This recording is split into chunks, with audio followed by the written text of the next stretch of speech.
اس بارے میں خیال تو نہیں ہے، اس بارے میں تو یقین ہے کہ خان صاحب ہی جیتیں گے، کیونکہ خان صاحب کو صرف ہم نہیں جانتے ایز اے پاکستانی. خان صاحب کو یہاں پہ جتنی دنیا جانتی ہے شاید ہم اتنا خان صاحب کو نہیں جانتے جتنا یہ لوگ جانتے ہیں. 30 سال سے اس ملک میں مجھے رہتے ہوئے ہو گئے. آپ یقین جانیے کہ جب بھی اگر مجھے کسی نے سوال کیا ہے نا کہ تم کہاں سے ہو، تو میں بولتا ہوں کہ میں پاکستان سے ہوں، تو آگے سے مجھے یہ جواب ملتا ہے عمران خان. یعنی کہ اس شخص نے ہماری یہاں پہ پہچان بنائی ہے، اور یہ ہماری P D M government Pakistan سے آ کے یہاں پہ خان صاحب کو آکسفورڈ یونیورسٹی کے الیکشن سے باہر کرنے کے لیے اپنی ہر وہ کوشش کر رہی ہے جو کہ ان کے منہ پہ پڑنے والی ہے.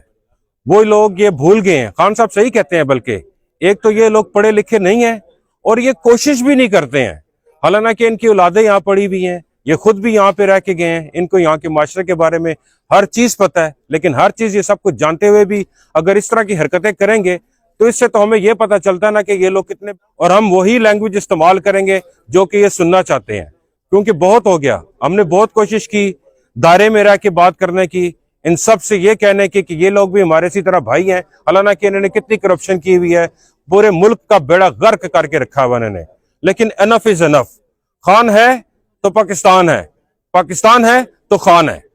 جوز بھائی والوں نے آج واقعی ہمارے پی ٹی آئی کے اور Azad Kashmir P T I کے صدر صاحب کے دل جیت لیے. آج ان کا آخری پروگرام ہے. 10 اگست سے لے کر آج 1 سپٹمبر تک انہوں نے برطانیہ کے اندر طول و عرض میں جا کر ہر شہر کے اندر جا کر ایک میسج دیا کشمیری اور پاکستانیوں کو، اور وہ میسج یہ تھا کہ عمران خان کو رہا کرو، ریلیز عمران خان کے نام سے، جو قیوم گیالی صاحب آپ اور آپ کی ٹیم نے جو یہ کمپین لانچ کی، جس میں یہ سارے لوگ، شوکت فرید صاحب، سبھی لوگ یہاں بیٹھے ہوئے ہیں. آپ کو ہم خراج تحسین پیش کرتے ہیں. اور یہاں پر مجھ سے پیش رو مقررین نے کہا کہ آپ جا کر یہ میسج پاکستان اور کشمیریوں کو دیں گے.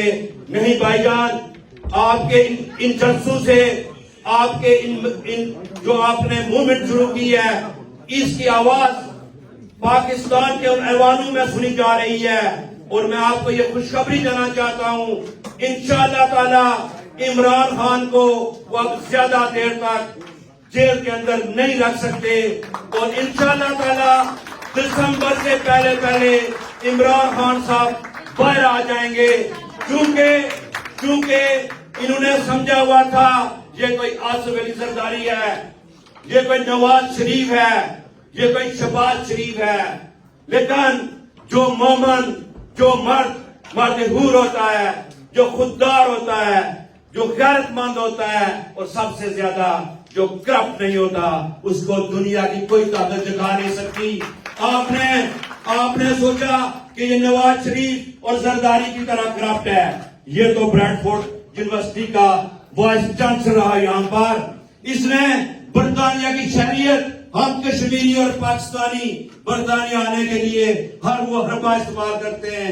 اس نے برطانیہ کا پاسپورٹ کو چھوڑ دیا، لیکن پاکستان کے عوام کے ساتھ کھڑا رہا. اس نے پاکستان کے اندر نمل یونیورسٹی دی، اس نے پاکستان کے اندر اسپتال بنایا. آپ اس کو کس طرح ہرا سکتے ہیں، اس کو کس طرح جھکا سکتے ہیں؟ اور ایک آخری بات آپ سے کر کے اجازت چاہوں گا، وہ جو ڈرپوک قومیں ہوتی ہیں ان کے ہمیشہ بہادر لیڈروں کو مار دیا جاتا ہے. لہذا پاکستانی اور بالخصوص کشمیری ڈرپوک نہیں ہیں، یہ غیرت مند اور جرأت مند لوگ ہیں.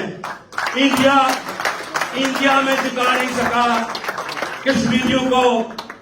انڈیا نے کشمیر کے اندر ہمارے نوجوانوں کی کھالیں کھینچی، لیکن انہوں نے ایک ہی نعرہ لگایا، کشمیر بنے گا پاکستان. تو یہ کشمیری اور پاکستانی غیرت مند لوگ ہیں، یہ عمران خان صاحب کے ساتھ کھڑے ہیں اور انشاءاللہ تعالیٰ کھڑے رہیں گے. اور جس وقار اور جرأت کے ساتھ جناب صدر صاحب آپ نے یہ کمپین یہاں کی ہے، انشاءاللہ تعالیٰ اس کے نتائج آپ کو ملیں گے اور ضرور ملیں گے. کشمیری اور پاکستانی آپ کے ساتھ سیسا پلائی دیوار کی طرح کھڑے ہیں. آخر اس شعر کے ساتھ اجازت چاہوں گا، دل جن کا منات میں چلے، لے کر چند لوگوں کی خوشیوں کو چلے.